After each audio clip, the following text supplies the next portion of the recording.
see you. Please. Sit myself down, is all right? Now, do you remember that time you were on after that dreadfully disappointing episode? Oh, God, I do, surely. That seems like ages ago. But every time I'm back here, it feels like it's the first time I've done it. You know, you get that same, like, right, okay, all right, I'm ready to go. It's the Late Late Show. Like it's growing up in Ireland, you kind of have that kind of pressure on yourself. Yeah, but 8 years on, and look at what's happening to you in the meantime. I mean, do you ever wake up in the morning and pinch yourself and say, this is unbelievable. It's not real. It is surreal. The entire thing is surreal. There's not one thing normal about it. We go, and at the minute we're doing the Out of Control tour, and you go on stage and you have thousands and thousands of people there to see, and you think, and we start off, we do a trick, so we like rise up in the air, and as I'd be rising up, I'd be thinking to myself, this is just so crazy. It's surreal, really surreal. So you still get a buzz? Yeah, all the time, all the time. Now, you were in Belfast for the last 3 nights. Yes. What was that like? Because that's a homecoming. Yeah, we done 3 shows in the Odyssey, and that's actually where I seen my very first concert.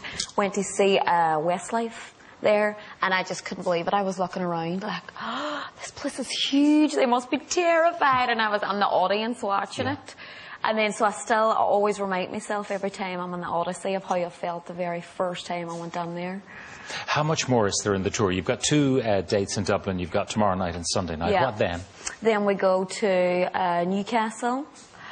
And I couldn't tell you where we go after that. A few more dates. Yeah, we've got I think the tour all in all is 34 dates around the UK and Ireland, and we're only at show 6, I think. All right, but already I know that you're casting your mind forward. What will happen at the end of the tour? At the end of the tour, I definitely need to take a break, because when you have dancers picking you up and spinning you around and you're running up and down ramps and heels, you feel it. I feel the pain. So I need to go back to LA. My sister is pregnant. She's due in July. So I can't wait for that. It's my mommy's birthday tomorrow, by the way, Mommy. Happy birthday.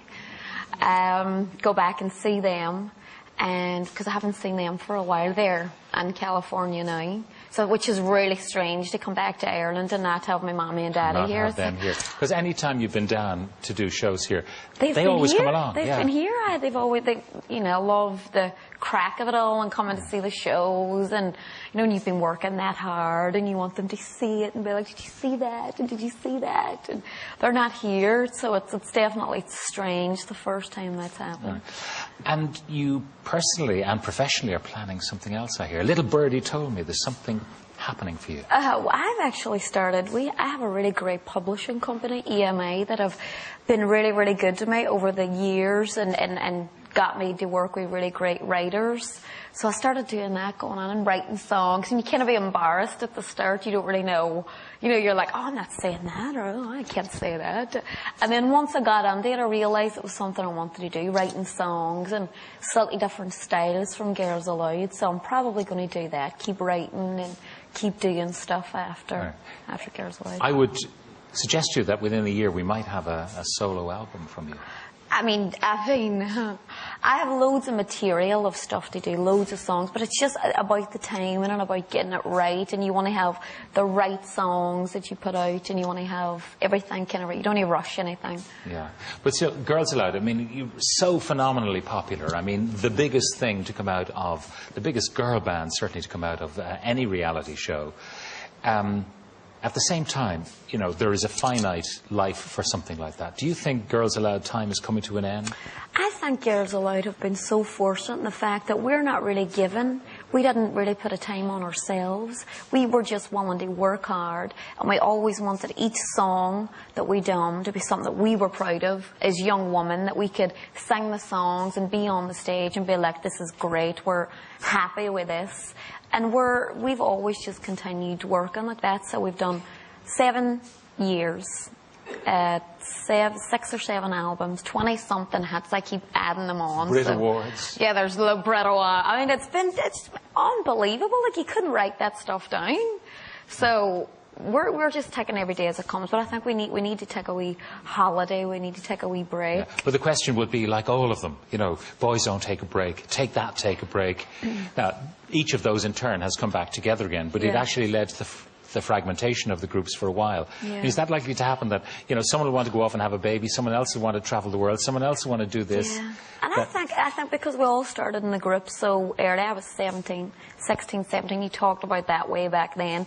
And since then, I went from, you know, my mommy and daddy writing me notes in school, Nadine has no homework because, to having 4 other girls in a group and having a career and a record label and managers. And I remember at the time when, you know, that whole Six thing was happening, people saying, but she's too young anyway. How can anyone make up their minds that this is what they want to do with their life at such a tender age? Yeah. But it turned out that you did know what you wanted to do. I definitely, I mean, I couldn't do anything else. I would be the worst lawyer in the world to fail every case. You would hate me as a doctor.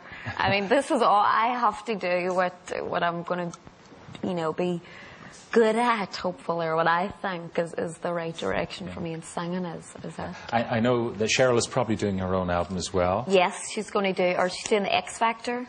She's kind of got, she's a judge. Well, she's doing that as well. Yeah, she's a judge on that one, which she loves. She loves. Nicola has her makeup ranges. Sarah's going to be an actress, which I can't wait to see, because she has this one bit in it where she said that she had to ad-lib, like freestyle her own stuff. Mm-hmm.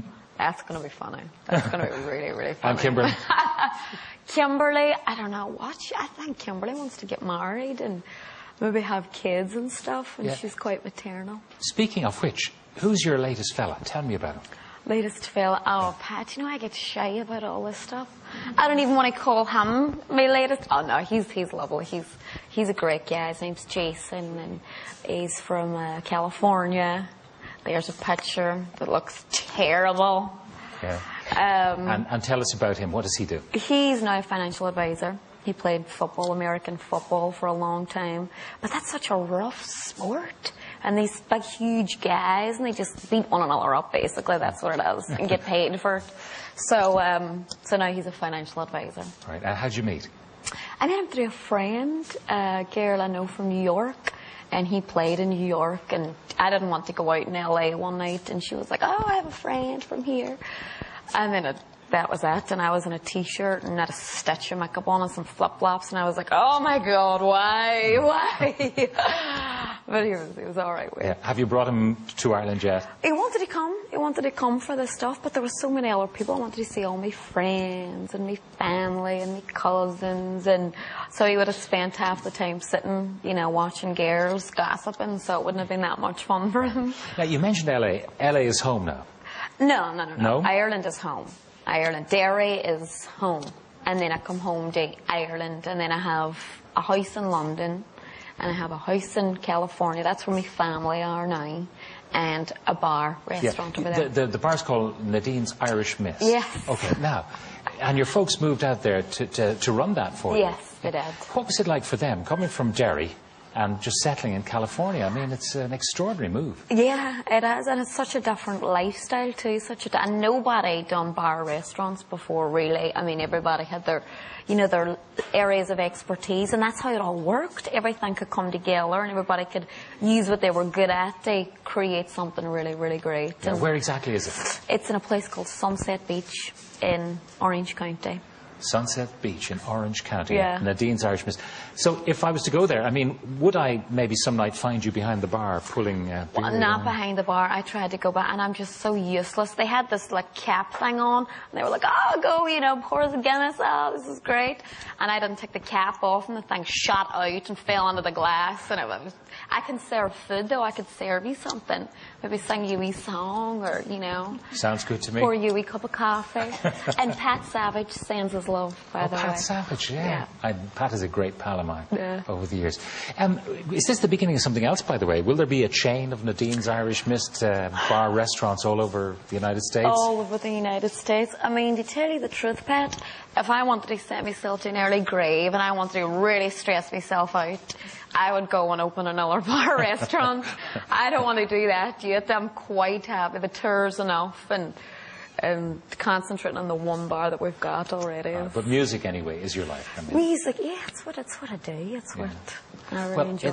It's been lovely having you back after all these years. Great to be back. Thanks for having me. And say hello to the girls for me. I will. All right. Nadine Coyle. Thank you. Thank you very much for being with us.